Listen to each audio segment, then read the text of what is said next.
Hello and अस्सलाम वालेकुम to all of you viewers. आज हम सेकेंड ईयर की मैथ करेंगे। एक्सरसाइज 3.4 क्वेश्चन नंबर 1 के हम पार्ट्स करेंगे और इसके 11 पार्ट्स मैंने अपनी पिछली वीडियो में करवा दिए थे, तो आपने अगर वो देखने हो तो आप उनमें से देख सकते हैं उन वीडियोस को। आज हम 11 से ऑनवर्ड्स पार्ट करेंगे और मेरी उम्मीद है कि आज हम सारे पार्ट क्वेश्चन नंबर 1 के ख़त्म कर लेंगे इंशाल्लाह ताला। तो चलें रजिस्टर पे चलते हैं। सबसे पहले हम यहाँ पे अपना इंटीग्रेशन बाय पार्ट्स का फार्मूला देख लेते हैं। यहाँ पे हमारे पास फार्मूला में दो चीज़ें मल्टीप्लाई हो रही होंगी, एक चीज़ को हम बाहर रख लेंगे, एक का इंटीग्रेशन ले लेंगे, माइनस का साइन, फिर जिसकी इंटीग्रेशन हमने बाहर ली होगी उसी की इंटीग्रेशन अंदर लेंगे और जिसको हमने बाहर एज अ कांस्टेंट रखा था उसका अंदर ले लेंगे डेरिवेटिव। ये हमारा इंटीग्रेशन बाय पार्ट्स का फार्मूला है। ये 3.4 एक्सरसाइज में मेजॉरिटी ऑफ द टाइम यही फार्मूला यूज़ होता है हमारा, और ये देखने में ज़रा मुश्किल लगता है, लेकिन जब हम बार बार इस क्वेश्चन को, इस फार्मूला को अपने क्वेश्चंस में इम्प्लीमेंट करते हैं, यूज़ करते हैं, तो हमें याद हो जाता है। तो ये फार्मूला बार बार यूज़ होगा, इसको आप एक दो दफ़ा लिख भी लें तो भी आपको इजीली याद हो जाएगा। चलिए अपने क्वेश्चन की तरफ चलते हैं। तो ये हमारे पास यहाँ पे 3.4 का 12th पार्ट है। यहाँ पे हमने पिछले 11 पार्ट हमने पिछली वीडियोस में कर लिए थे। तो इस पार्ट में हमारे पास यहाँ पे क्या देखने को मिलता है, हमारे पास दो वैल्यूज़ हैं, x³ और कॉस ऑफ x। ये हमारे पास दो वैल्यूज़ हैं यहाँ पे। इस क्वेश्चन में हम यूँ करेंगे कि एक वैल्यू को एज अ कांस्टेंट बाहर रख लेंगे, x³ को हमने बाहर रख लिया है और cos x की हमने इंटीग्रेशन ले लिया। अगर हम देखें तो यहाँ पे हमारे पास ये दो वैल्यूज़ हैं, एक u है और एक v है। बिल्कुल इसी तरह में जैसे हमने फार्मूला में पढ़ी थी, एक u थी एक v थी, इस तरह हमने x³ को u रख लिया है और v हमने cos ऑफ x ले लिया है। फॉर एग्जांपल, वैसे आप cos x को भी बाहर रख सकते हैं, लेकिन यहाँ पे हमने x³ को बाहर रखा है और cos ऑफ x की इंटीग्रेशन ली है। माइनस का साइन, वही फार्मूले हमने इम्प्लीमेंट किया है सारा, ये दो वैल्यूज़ हैं और फार्मूला में इम्प्लीमेंट कर दी हैं। यहाँ पे cos x की बाहर इंटीग्रेशन ली थी, अंदर भी उसी की, और x³ का जो उसको बाहर हमने एज अ कांस्टेंट रखा था उसका यहाँ पे डेरिवेटिव ले लिया। नेक्स्ट स्टेप पे आ जाते हैं। नेक्स्ट स्टेप पे हमारे पास x³ एज इट इज़ आ जाएगा, cos ऑफ x की इंटीग्रेशन होती है sin ऑफ x, वो आ जाएगी, cos ऑफ x की इंटीग्रेशन, sin की इंटीग्रेशन, जो इंटीग्रेशन होती हैं हमने याद करनी होंगी। तो cos x की इंटीग्रेशन होती है sin x, वो हमने यहाँ पे लिख दी है। माइनस का साइन, फिर इंटीग्रेशन cos x की, अगेन इंटीग्रेशन थी वो हमने माइनस x लिखी है, और यहाँ पे हमारे पास x³ का डेरिवेटिव था। x³ का डेरिवेटिव होता है पावर शुरू में पावर में से कम, पावर रूल जिसे हम कहते हैं। जिस तरह हमारे पास x की यहाँ अगर क्यूब पावर है तो पावर शुरू में 3 आएगी और 3 - 1 2 होगा, पावर शुरू में पावर में से एक कम। नेक्स्ट स्टेप पे चलते हैं। नेक्स्ट स्टेप में ये सेम एज इट इज़ आ जाएगा, माइनस और 3 को हम बाहर निकाल लेंगे। 3 को बाहर निकालने के बाद हमारे पास बचता है x² sin of x। Next step पे भी मैंने इसी को प्रॉपर शेप में करके लिखा है। अगले स्टेप पे आ जाते हैं। अगले स्टेप में इसको हम एज इट इज़ लिखेंगे और यहाँ पे हमारे पास -3 आ जाएगा और x² sin x, इसकी हम दोबारा से इंटीग्रेशन लेंगे। आप देखिए यहाँ पे हमारे पास दोबारा से दो वैल्यूज़ हैं, इसको हम फिर उसी इंटीग्रेशन बाय पार्ट्स के फार्मूला में इम्प्लीमेंट कर देंगे। यहाँ पे हमने क्या किया है, x² एज इट इज़ आ जाएगा, sin ऑफ x की integration minus sin of x के अंदर फिर इंटीग्रेशन, और x² जिसको हमने यहाँ पे एज अ कांस्टेंट रखा था उसका डेरिवेटिव। नेक्स्ट स्टेप पे चलते हैं। नेक्स्ट स्टेप पे ये same as it is, x² same as it is, और sin x की जो इंटीग्रेशन होती है वो होती है माइनस cos x यहाँ आ जाएगा, माइनस इसके साथ आपस में दोनों मल्टीप्लाई हो रहे हैं, माइनस का साइन, फिर इंटीग्रेशन, sin x की इंटीग्रेशन होती है हमारे पास माइनस cos x, और x² का हमारे पास डेरिवेटिव होता है 2x। तो यहाँ पे आ जाएगा x² का डेरिवेटिव 2x, पावर शुरू में पावर में से एक कम, वही पावर रूल हमने यहाँ पे लगाया है। नेक्स्ट स्टेप पे आ जाते हैं। नेक्स्ट स्टेप में ये एज इट इज़ आ गई है हमारे पास, ऊपर से वैल्यू चलती आ रही है -3, फिर ब्रैकेट लगा के ये सेम एज इट इज़, यहाँ से हमने 2 को बाहर निकाल लिया, माइनस और 2 इनको हमने बाहर निकाल लिया। माइनस का 2 बाहर आया, यहाँ पे ऑलरेडी माइनस था तो प्लस का 2 हो गया। फिर इंटीग्रेशन का sign, x cos of x हमारे पास पीछे बच गया। फिर यहाँ पे अगेन हमारे पास दो वैल्यूज़ आ रही हैं। अब इन दो वैल्यूज़ की हम दोबारा से इंटीग्रेशन लेंगे, वही इंटीग्रेशन बाय पार्ट्स का फार्मूला लगाएंगे यहाँ पे हम अपना। यहाँ पे फिर ये वैल्यू एज इट इज़, और यहाँ पे हमारे पास -3 को हम इसके साथ मल्टीप्लाई करवा रहे हैं। -3 माइनस x² के साथ मल्टीप्लाई होता है तो पॉजिटिव 3x² बचेगा, और cos x साथ इसके आएगा, -3 पॉजिटिव 2 के साथ मल्टीप्लाई होगा, -6 आ जाएगा हमारे पास। यहाँ पे हमारे पास है x cos ऑफ x, इन दो वैल्यूज़ की हमने यहाँ पे इंटीग्रेशन करनी है, तो x को बाहर रख लेंगे, cos x की इंटीग्रेशन माइनस, फिर अंदर cos x की इंटीग्रेशन और x का डेरिवेटिव हम यहाँ पे ले लेंगे। नेक्स्ट स्टेप पे चलते हैं। नेक्स्ट स्टेप पे ये एज इट इज़ आएगा, -6 यहाँ पे ये सारी वैल्यू एज इट इज़ आ रही है। और यहाँ पे अब हमने क्या किया है, x same as it is cos x की इंटीग्रेशन होती है साइन ऑफ एक्स, वो आ जाएगी साइन ऑफ एक्स माइनस का साइन, फिर इंटीग्रेशन कॉज एक्स की इंटीग्रेशन अगेन साइन एक्स, और x जो है x का डेरिवेटिव 1 होता है, उसको लिखें ना लिखें फ़र्क नहीं पड़ता, मल्टीप्लाई होकर वही वैल्यू बन जाएगी। नेक्स्ट स्टेप पे आ जाएँ, वो ये सब कुछ सेम एज इट इज़ हमारा जो यहाँ से चलता आ रहा है, ये देखें ये वैल्यू चलती आ रही है, ये सेम हमारी वैसे यहाँ पे चलती आ रही है। तो यहाँ पे इस स्टेप पे हम थे, हाँ यहाँ पे ये सेम एज इट इज़ आ गई यहाँ तक।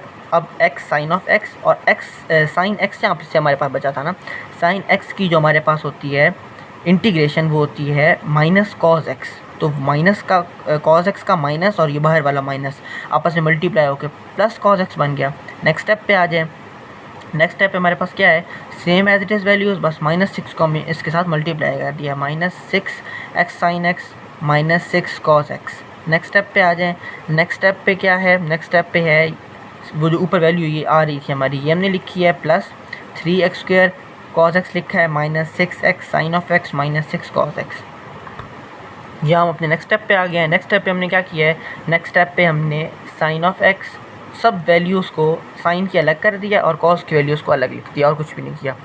तो यहाँ पे इस साइन की वैल्यूज़ अलग और कॉज की वैल्यूज़ अलग करने का ये मकसद था कि साइन की वैल्यूज़ में से हमने साइन को कॉमन निकाल लिया है और कॉस की वैल्यूज़ में से हमने कॉस को कॉमन निकाल लिया। पीछे हमारे पास यहाँ पे बचता है x³ -6x और 3x² -6, ये लिख के प्लस कांस्टेंट ऑफ c हमारे पास आंसर आ गया है।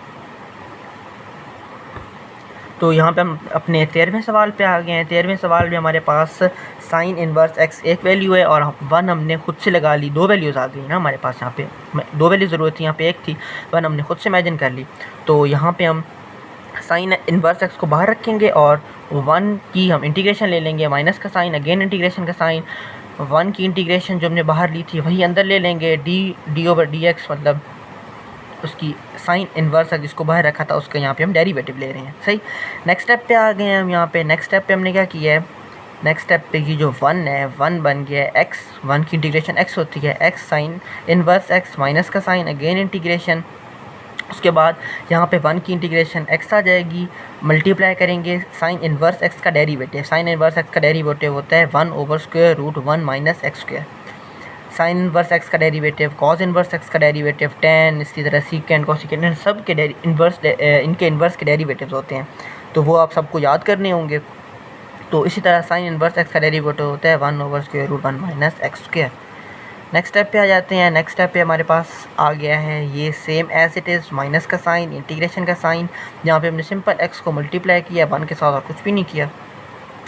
नेक्स्ट स्टेप पे आ जाते हैं। नेक्स्ट स्टेप पे हमने क्या किया है, नेक्स्ट स्टेप पे x same as it is आ गया और यहाँ पे हमारे पास क्या था √1 - x², तो √1 - x² को हमने ऊपर ले गए हैं। तो जब भी किसी चीज़ को हम ऊपर लेके जाते हैं तो उसकी जो पावर होती है वो माइनस हो जाती है। तो 1 - x² की पावर थी, ऊपर था अंडर रूट बेसिकली 1/2 की इक्वल होता है। तो 1/2 जब ऊपर जाएगा तो माइनस हो जाएगा, तो -1/2 की इक्वल आ जाएगा। नेक्स्ट स्टेप पे वैसे ही x sine inverse x plus यहाँ पे अब हमने क्या किया है, यहाँ पे हमने 1 - x² की पावर थी -1/2, यहाँ पे हमारे पास x² जो था ना, इसका जो हमारे पास डेरिवेटिव यहाँ पे होना ज़रूरी था। इस वैल्यू का यहाँ पे डेरिवेटिव होगा तो हम इसको इंटीग्रेट कर सकते हैं। इस वैल्यू का डेरिवेटिव है -2x, इसको अगर हम डेरिवेट करें ना इस वैल्यू को तो होता है -2x। तो -2x का हमारे पास x तो था लेकिन -2 नहीं था, यहाँ पर हमने -2 खुद से लगाया, जो काम फिर खुद से करते हैं उसका यहाँ पे हमने उल्ट भी कर दिया, -2 यहाँ पे -2 लगाया, यहाँ पे पहले का -2 था, माइनस माइनस प्लस 1/2 आ गया, अंडर रूट वो सारी वैल्यू एज इट इज़ और यहाँ पे ये आ गया। अब हमारे पास इस वैल्यू का डेरिवेटिव यहाँ मौजूद है, तो अब हम इसको इंटीग्रेट कर सकते हैं। इंटीग्रेट हम कैसे करते हैं, पावर में एक ऐड और जो ऐड किया है उसी से डिवाइड, पावर में एक ऐड किया 1/2 में अगर आप एक ऐड करें तो मेरे पास 1/2 ही बचता है, तो 1/2 को हम नीचे डिवाइड कर लेंगे, तो ये 1/2 इस 1/2 से कैंसिल हो जाएगा, तो 1 - x² की वैल्यू क्या पावर क्या आ जाएगी 1/2, तो उसको हम प्रॉपर शेप में लिख देते हैं x sine of inverse x plus √1 - x² plus constant c, ये हमारे पास आंसर आ जाएगा। तो यहाँ हम अपने 14 पार्ट पे आ गए हैं। यहाँ पे हमारे पास क्या है, यहाँ पे हमारे पास 2 वैल्यूज़ हैं x साइन इनवर्स x तो यहाँ पे हम साइन इनवर्स एक्स को बाहर रख रहे हैं और एक्स की इंटीग्रेशन ले रहे हैं। माइनस अगेन वही इंटीग्रेशन बाय पार्ट्स का फार्मूला लग रहा है, इंटीग्रेशन का sign, middle bracket, small bracket, जिसकी बाहर इंटीग्रेशन ली थी उसी के अंदर इंटीग्रेशन, और साइन इनवर्स एक्स जिसको हमने बाहर कांस्टेंट रखा था उसका डेरिवेटिव ले लेंगे। नेक्स्ट स्टेप पे चलते हैं। तो नेक्स्ट स्टेप पे हमारे पास sine inverse x same as it is आ गया है। एक्स की इंटीग्रेशन थी हमारे पास पावर में एक ऐड, और जिसे ऐड किया उसी से डिवाइड, माइनस का साइन, फिर इंटीग्रेशन का साइन, फिर एक्स की integration x square over 2 multiply sine inverse की डेरिवेटिव होता है 1 over square root 1 minus x square. Next step पे आ जाते हैं। नेक्स्ट स्टेप पे हमने इसको आपस में मल्टीप्लाई करके एक प्रॉपर फॉर्म में लिख दिया, x square sine inverse x over 2 minus, यहाँ पे हमने माइनस का साइन यही वाला है, 1 ओवर 2 को हमने बाहर निकाल लिया है। सही, 1 ओवर 2 इंटीग्रेशन का sign x square over square root 1 minus x square, हमारे पास पीछे ये वैल्यू बच जाती है। सही, अब हम आ जाते हैं अपने नेक्स्ट स्टेप पे। नेक्स्ट स्टेप पे ये एज इट इज़ आ गया, और यहाँ पे हमारे पास आ जाता है, सबसे पहले हम यहाँ पे देख लेते हैं। तो यहाँ पर हमारे पास एक्स स्क्वायर था। सही, तो ये वाला माइनस हमने अंदर ले लिया, यहाँ पे पॉजिटिव 1 ओवर 2 आ गया, तो हमारे पास यहाँ पे हो गया माइनस एक्स स्क्वायर। अपना यहाँ पे हमारे पास सिर्फ माइनस एक्स स्क्वायर था, तो अब यहाँ पे हमने एक 1 को ऐड कर दिया बीच में। जब 1 को ऐड किया तो यहाँ पे 1 को माइनस भी करेंगे, उसका उल्ट भी करेंगे, और नीचे जो वैल्यू आ रही थी वही आएगी। नेक्स्ट स्टेप पे हमने क्या किया है, नेक्स्ट स्टेप पे ये वैल्यू एज इट इज़ आई है, और 1 ओवर 2 को इन दो वैल्यूज़ को अलग कर लिया है, 1 minus x square square root 1 minus x square को अलग कर लिया। इनको अलग बेसिकली 1 माइनस एक्स स्क्वायर शक्ल बनाना था हमारा बेसिक पर्पज़, जो हमने यहाँ 1 लगाया, फिर माइनस का 1 और माइनस बाहर से लिया, उसकी असल वजह थी ताकि नीचे वाली वैल्यू बन सके, वो बना ली हमने। अब इन दो वैल्यूज़ को हम अलग कर लेंगे, क्योंकि ये square root 1 minus x square इससे भी डिवाइड कर रहा है और माइनस 1 से भी डिवाइड कर रहा है, तो इससे डिवाइड कर रहा है वो हम यहाँ अलग कर लेंगे उसको dx, और फिर प्लस 1 ओवर 2 माइनस 1 से भी डिवाइड हो रहा है उससे, उसकी अलग इंटीग्रेशन कर लेंगे। नेक्स्ट स्टेप पे चलते हैं। नेक्स्ट स्टेप पे हमने क्या किया, वो एज इट इज़ आ गया 1 ओवर 2, यहाँ पे ये आधी वैल्यू है और ये पूरी वैल्यू है, ये आधी वैल्यू इस पूरी से कटेगी तो पीछे आधी बच जाएगी ना। देखिए अगर हमारे पास यहाँ पे हो 2 ओवर स्क्वायर रूट 2, तो उसको हम कैसे लिख सकते हैं, square root 2 square root 2 over square root 2 square root 2 square root 2 से कटा तो पीछे हमारे पास स्क्वायर रूट 2 बचता है ना। तो बिल्कुल इसी तरह ये वैल्यू भी वैसी ही है, आधी ये पूरी ये थी, आधी आधी से कट गई तो हमारे पास आधी बच गई, माइनस ये माइनस बाहर आ जाएगा, माइनस 1 ओवर 2 और 1 over square root 1 minus x square की हमारे पास इंटीग्रेशन होती है साइन इनवर्स एक्स, तो वो साइन इनवर्स एक्स आ जाएगा यहाँ पे। नेक्स्ट स्टेप पे चलते हैं। नेक्स्ट स्टेप पे इसको हम शुरू में लिख लेंगे और इस वाले को यहाँ पे लिख लेंगे। अब जो ये वाला है ना हमें हिस्सा हमारे पास, इसको हम इंटीग्रेट नहीं कर सकते, तो integration square root 1 minus x square d x, इसको हम अलग से जी के लेट कर लेंगे, जी को लेट कर लेंगे। इसको लेट करने के बाद हम x को सपोज कर लेंगे साइन ऑफ थीटा, और x का डेरिवेटिव लेंगे dx, साइन का लेंगे cos थीटा डी थीटा। सही, नेक्स्ट स्टेप पे आ जाते हैं। नेक्स्ट स्टेप पे हमने वैल्यूज़ लगा दी हैं। नेक्स्ट स्टेप पे हमने x की जगह साइन x लगा दी है और dx की जगह लगा दिया है cos थीटा डी थीटा। सही है, साइन स्क्वायर जो कि x के ऊपर स्क्वायर था। नेक्स्ट स्टेप पे आ जाते हैं। नेक्स्ट स्टेप पे हमारे पास 1 माइनस एक्स स्क्वायर की जगह हमने लिखा है cos स्क्वायर, क्योंकि जो हमने फर्स्ट ईयर में फार्मूला पढ़ा था, क्या फार्मूला था, फार्मूला था हमारे पास के sine square theta plus cos square theta is equals to हमारे पास था 1, तो यहाँ पे हमारे पास cos स्क्वायर थीटा बचता है 1 minus sine square theta, sine square theta is equals to cos square theta, तो वही हमने यहाँ पे वैल्यू लगा दी है। तो यहाँ पे हमारे पास ये वाला cos थीटा भी था, ये स्क्वायर रूट से कट गया, पीछे हमारे पास cos थीटा दो cos थीटा बच गए ना, दो cos थीटा जब आपस में मल्टीप्लाई होंगे तो cos स्क्वायर थीटा आ जाएगा। नेक्स्ट स्टेप पे चलते हैं। तो यहाँ पे हमारे पास cos स्क्वायर एक्स आ गया। अच्छा, अब cos स्क्वायर एक्स को हम लिख सकते हैं 1 प्लस cos 2 थीटा ओवर 2, ये हमारा फार्मूला है, ये फर्स्ट ईयर से हमने फार्मूला लिया, फर्स्ट ईयर में फार्मूलाज थे। अगर cos स्क्वायर थीटा हो तो वो होता है 1 प्लस cos 2 थीटा ओवर 2, और अगर साइन स्क्वायर थीटा हो, साइन स्क्वायर थीटा होता तो हम यहाँ पे लिखते 1 minus cos 2 theta over 2। Sine की दफ़ा बस यहाँ माइनस आ जाता है और cos की दफ़ा यहाँ प्लस आ जाता है, बाकी ये formula same as it is है। ये भी फार्मूला ज़ाहिर हमें याद करना होगा। नेक्स्ट स्टेप पे आ जाते हैं। नेक्स्ट स्टेप पे 1 ओवर 2 हमारा बाहर कॉमन आ गया है, कॉमन नहीं बस हमने बाहर निकाल लिया उसको। इंटीग्रेशन का साइन 1 प्लस cos 2 थीटा हमारे पास पीछे आ गया है। अब यहाँ पे हम 1 की अलग से इंटीग्रेशन कर लेंगे, cos 2 थीटा की अलग से इंटीग्रेशन कर लेंगे। तो 1/2 1 की इंटीग्रेशन प्लस 1/2 इसके साथ फिर मल्टीप्लाई होगा, क्योंकि ये 1/2 इस पूरे के साथ मल्टीप्लाई हो रहा है। तो 1/2 जब इसके अलग से इंटीग्रेशन लेंगे इसके साथ भी मल्टीप्लाई होगा, प्लस 1/2 इसके साथ भी मल्टीप्लाई होगा। नेक्स्ट स्टेप पे आ जाते हैं। 1/2 एज इट इज़ 1 की इंटीग्रेशन क्या होती है विद रिस्पेक्ट टू थीटा हो रही है तो फिर थीटा ही आएगा। जब विद रिस्पेक्ट टू एक्स होता है तो एक्स आता है, थीटा है तो फिर इस बार थीटा आएगा, प्लस 1/2 cos 2 थीटा का हमारे पास यहाँ पे जब 2 आ रहा है ना तो हम यहाँ पे उसका 2 लेंगे। वैसे तो हमारे पास होता था cos x, तो डायरेक्ट उसका ले लिया sin x। तो अगर यहाँ पे 2 आ रहा हो तो फिर उसका बाहर साथ हमने 2 लेना पड़ता है, हमें यहाँ लिखना होता है। तो अगर यहाँ पे 2 लिखा है तो उसका यहाँ पे उल्ट भी 2 लिखेंगे, तो 1/4 आ जाएगा वो। और साइन पे अब हम इसकी इंटीग्रेशन कर सकते हैं। अब इसकी इंटीग्रेशन क्या होगी, sin 2 थीटा, cos की होती है sin 2 थीटा, तो वो आ गई हमारे पास इंटीग्रेशन इसकी। नेक्स्ट स्टेप पे चलते हैं। नेक्स्ट स्टेप पे हमने क्या किया है 1/2 यहाँ पे हमारे पास इतना आंसर तो आ गया है, लेकिन अब हमने वैल्यूज़ भी तो पुट करनी है।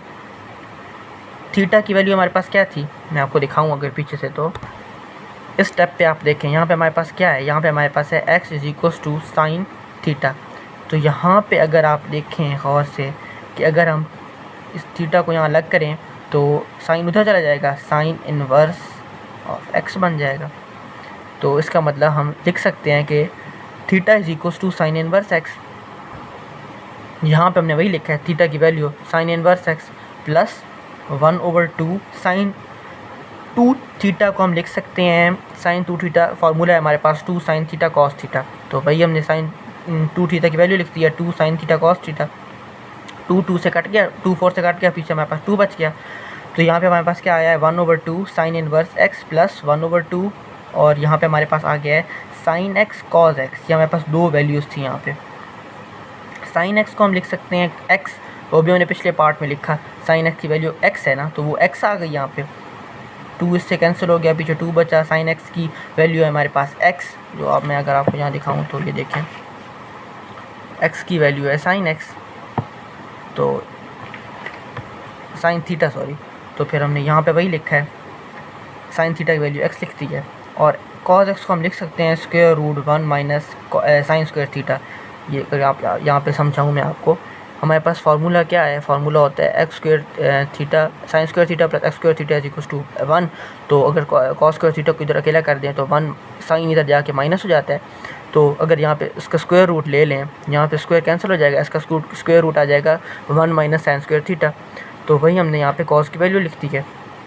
नेक्स्ट स्टेप पे चलते हैं। नेक्स्ट स्टेप पे हमने क्या किया है, x साइन की यहाँ पे भी वैल्यू लिख दी है, साइन x की इक्वल है ना, जो पे हम जहाँ से हमने स्टार्ट किया है तो वहाँ पे x लिख दिया हमने, ये बाकी आ गया। अब ये हमारे पास z की वैल्यू आ गई है जो हमने वहाँ लेट की थी, और z की वैल्यू हम इस यहाँ पे पुट कर लेंगे, जो क्वेश्चन के शुरू में जहाँ से हमने छोड़ा था। ये जितनी वैल्यू हमने पहले लिखी हुई थी और आगे से ये हमारे पास आ गई है z की वैल्यू। नेक्स्ट स्टेप पे आ जाते हैं। नेक्स्ट स्टेप पे ये सेम एज़ इट इज़, और यहाँ पे हमारे पास ये सेम एज़ इट इज़, और ये इसके साथ मल्टीप्लाई होके 1/4 साइन ऑफ इनवर्स x, ये इसके साथ मल्टीप्लाई होके x/4 आ जाएगा, और स्क्वायर रूट 1 - x²। तो ये यहाँ पे -1 है, जहाँ पे वीडियो को पीछे से देखें तो ये हमारे पास यहाँ पे -1 था। तो ये हमारा आंसर है। ये हम अपने 15 पार्ट पे आ गए हैं। ये पार्ट हमारा क्या है, यहाँ पे हमारे पास है ex sin x cos x। यहाँ पे हमारे पास 3 वैल्यूज़ आ गई हैं, तो इन 2 वैल्यूज़ को हमने सिंगल टर्म में कन्वर्ट करना है। तो अगर हम याद करें कि हमारे पास एक फार्मूला था 2 sin of x cos x equal होता था sin 2x के, तो यहाँ पे हम 2 खुद से लगा देते हैं और उसका बाहर इन्वर्स कर देते हैं, उलट 1/2 ऐसे आ जाएगा। इंटीग्रेशन का साइन ex, और इसकी हम वैल्यू लिख देंगे sin of 2x, जो हम लिख सकते हैं, फार्मूला है हमारे पास। ये 1/2 एज इट इज़ आ जाएगा। ex sin x की इंटीग्रेशन माइनस फिर इंटीग्रेशन का साइन, फिर sin x की इंटीग्रेशन, और जिसको बाहर e को कांस्टेंट रखा था उसकी डेरिवेटिव। नेक्स्ट स्टेप पे आ जाते हैं। यहाँ पे हमारे पास 1/2 आ जाएगा, और यहाँ पे हमारे पास ex cos 2x की हमारे पास sin 2x की हमारे पास इंटीग्रेशन होती है cos 2x/2। ये आप याद रख लें कि हमारे पास जब sin x simple sine x है तो डायरेक्ट माइनस कॉस एक्स आ जाता है, लेकिन जब इसके साथ 2 आ जाए या 3 आ जाए तो जो ऊपर आएगा वही उसके ओवर में आ जाएगा। फॉर एग्जांपल यहाँ पे हमारे पास साइन 2x है ना, तो फिर 2 उसके ओवर में भी हम लिख देंगे, ठीक हो गया। या अगर हमारे पास इवन के कॉस 2 में भी है तो फिर हम उसका 2 नीचे लिख लेंगे, सही है। ये आप याद कर लें कि अगर यहाँ पे मैं एक और एग्जांपल में समझा दूँ कि हमारे पास यहाँ पे आ रहा है साइन ऑफ 3x, तो साइन की इंटीग्रेशन क्या होती है माइनस कॉस 3x, तो ओवर में भी 3 लिखेंगे। इसको आप याद कर लें एक चीज़ को ना, कि ये होता है हमारे साथ। तो यहाँ पे हमने वैसे ही उसकी इंटीग्रेशन लिख दिया, माइनस इंटीग्रेशन का साइन 2x की इंटीग्रेशन क्या है माइनस कॉस 2x ओवर 2, जो ऐसी बाहर जो की थी। ex का डेरिवेटिव सेम ex ही रहता है d of x। Next step पे चलते हैं। नेक्स्ट स्टेप पे हमने यहाँ पे 1/2 को मल्टीप्लाई करवा दिया है, 4 माइनस यहाँ पे आ गया minus ex cos 2x over 4, फिर ये 1/2 यहाँ पे मल्टीप्लाई हो गया माइनस 1/2, यहाँ पे हमारे पास हमने इसको फिर प्रॉपर शेप में लिख दिया है e minus ex cos of 2x over 2 और dx। नेक्स्ट स्टेप पे चलते हैं। नेक्स्ट स्टेप पे मैंने ये सेम एज इट इज़ लिखा है, और यहाँ पर हमने जो बाहर ये 2 था ना, इसको हमने यहाँ बाहर निकाल लिया, तो ये हमारे पास यहाँ 4 बन जाता है, और यहाँ पे हमारे पास बचता है cos 2x और ex, और हमने माइनस के साइन को भी बाहर निकाला और वो हो गया हमारे पास पॉजिटिव। तो यहाँ पे हमारे पास इसको हम एज इट इज़ लिखेंगे प्लस 1/4। यहाँ पे हमारे फिर 2 वैल्यूज़ आ गई, इनको फिर इंटीग्रेशन लिखेंगे ऐसी जो मैं हर स्टेप में समझाता आ रहा हूँ। यहाँ पे हमने ex को बाहर रखा, cos 2x की इंटीग्रेशन सेम जैसे हमने करते आ रहे हैं पिछले सवालों में भी, ये स्टेप सेम ऐसे से चलता आ रहा है। प्लस 1/4 ex ऐसे आ जाएगा, cos ऑफ 2x की जो इंटीग्रेशन होती है वो होती है साइन ऑफ 2x ओवर में 2 आ जाएगा, सही। cos ऑफ 2x की होती है साइन ऑफ 2x ओवर में 2, क्योंकि यहाँ पे जब भी कोई वैल्यू 2 आ रही हो, x तो आता है तो हम डायरेक्ट कर देते हैं, लेकिन 2 आ रहा हो ना तो फिर उसको ओवर में भी लिखते हैं माइनस, फिर इंटीग्रेशन, फिर वैसे ही उसका cos 2x की इंटीग्रेशन और ex का डेरिवेटिव ex ही रहता है। नेक्स्ट स्टेप पे आ जाते हैं। नेक्स्ट स्टेप पे हमने इसी को प्रॉपर शेप में करके लिख दिया है ex sign of 2x over में 2 माइनस, फिर इंटीग्रेशन का साइन ऑफ 2x ओवर 2, और ये सेम एज इट इज़ आ गया है, सही। नेक्स्ट स्टेप पे चलते हैं। नेक्स्ट स्टेप पे हमने क्या किया है 1/4 को इससे मल्टीप्लाई किया तो ये 8 बन गया, और यहाँ पे 2 को हमने बाहर निकाल लिया, 1/4 को 2 से किया तो 8 आ गया। इंटीग्रेशन का साइन हमारे पास पीछे यहाँ पे क्या है साइन ऑफ 2x ओवर में 2 जो था वो तो हमने बाहर निकाल लिया, जिससे मल्टीप्लाई होकर 8 बन गया, और यहाँ पे हमारे पास ex है। ये तो यहाँ से राइटिंग मेरी ख़राब हो गई थी तो ज़रा गलती हो गई थी, इसको प्लीज़ इग्नोर करिएगा, सही। नेक्स्ट स्टेप पे चलते हैं। नेक्स्ट स्टेप पे हमारे पास ये सेम ऐसे आ गया ex cos of 2x over 4 plus ex sine 2x over 8 minus 1/8 था हमारे पास, और ये वैल्यू थी। अब अगर हम यहाँ पे गौर करें साइन 2x ex और इसका डेरिवेटिव, और बाहर अगर हम इसमें से 1/2 को कॉमन निकाल लें बाहर, तो हमारे पास यहाँ 1/4 बचता है।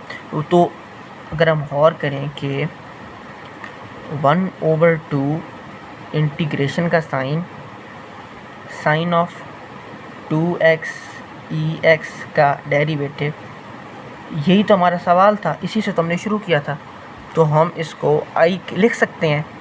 ये देखें ना, अगर मैं आपको दिखाऊं, शुरू में यही हमारा सवाल था ना, ये i के इक्वल था, तो इसको हम i लिख सकते हैं। हमने इसको i लिख दिया, तो पीछे हमारे पास यहाँ पे 2 निकाल लिया था हमने 1/8 से, तो हमारे पास पीछे 4 बच गया था, सही।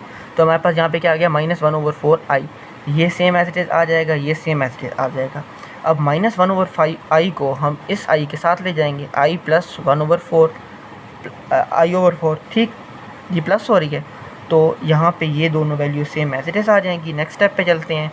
यहाँ पे एलसीएम होगा 4i और ये वाला i आपस से मल्टीप्लाई होकर 5i/4 इज इक्वल्स टू, ये दो value same as it is. यहाँ पे i अकेला कर देंगे, 5 और 4 को हम यहाँ पे मल्टीप्लाई करवा देंगे, यहाँ पे आएगा तो ये उलट हो जाएगा, और इसके साथ हम मल्टीप्लाई करवा देंगे। मल्टीप्लाई हम इस तरह से करवाएंगे, 1/5 को बाहर रखेंगे और 4 को इससे मल्टीप्लाई करवाएंगे, 4 से कैंसिल हो जाएगा, और 4 इससे कैंसिल हो जाएगा, पीछे 2 बचेगा कांस्टेंट ऑफ c, और ये हमारे पास आंसर आ जाएगा। तो आज की इस वीडियो में हमने 3.4 के क्वेश्चन नंबर 1 के 15 पार्ट्स तक कर लिया है, बाकी के पार्ट्स हम अपनी नेक्स्ट वीडियो में करेंगे इंशाल्लाह ताला। तब तक के लिए अल्लाह हाफ़िज़। और अगर आपको मेरी वीडियो अच्छी लगी हो तो मेरे चैनल को सब्सक्राइब करें, वीडियो को लाइक करें और इसको ज़्यादा से ज़्यादा शेयर करें, और कमेंट बॉक्स में बताएं कि आपको वीडियो कैसी लगी। बहुत शुक्रिया।